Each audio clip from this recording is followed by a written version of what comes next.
सुना कि कावेरी जी अपनी तीनों बेटियों ईशा, मोहिनी और सुहाना की शादी 3 घर जमाई लड़कों के साथ करवा देती है। उन्हें लगता है कि ये लड़के शायद घर का कामकाज संभाल लेंगे, लेकिन उनके तीनों घर जमाई बहुत आलसी थे।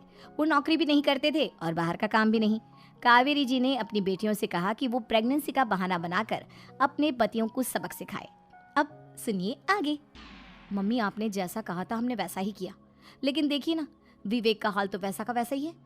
घर में ना सुबह का नाश्ता बनता है और ना खाना। नौकरी पर जाने की बात करूं तो खाने को दौड़ते हैं मुझे।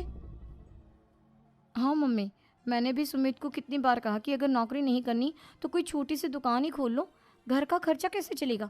देखो, दोपहर के 12 बजने आए और जिनाब अभी तक सो रहे हैं। हाँ मम्मी, ईशा और सुहाना ठीक कहती हैं। अविनाश का भी यही हाल है। जब मैंने अपनी प्रेगनेंसी के बारे में कहा तो मुझसे कहने लगा, अरे दूसरी लड़कियां तो 9 9 महीने तक नौकरी करती है, बस डिलीवरी के टाइम छुट्टी लेती है। मोहिनी, तुम भी नौकरी करो। अब मुझे कहाँ नौकरी मिलेगी? मम्मी बताओ, अब मैं क्या करूँ? हे भगवान, क्या सोचकर घर जमाई दामाद लाई थी मैं कि मेरी बेटियां मेरे पास रहेंगी और खुश रहेंगी, लेकिन इन आलसी दामादों ने तो हमारी जिंदगी को भी प्रॉब्लम में डाल दिया है। मैं तो कहती हूँ मम्मी, हम लोग वापस अपनी जॉब पर जाना शुरू कर देते हैं। बता देते हैं इन लोगों को कि हमने प्रेगनेंसी का बहाना किया है। नहीं नहीं बेटा, ऐसी गलती भी मत करना। अगर तुमने ऐसा किया तो इन तीनों की आदत और ख़राब हो जाएगी। अरे आज नहीं तो कल कभी तो तुम प्रेग्नेंट होगी, तब वापस यही प्रॉब्लम आएगी, तब क्या करोगी तुम तीनों? हाँ मम्मी, आपकी बात तो बिल्कुल सही है।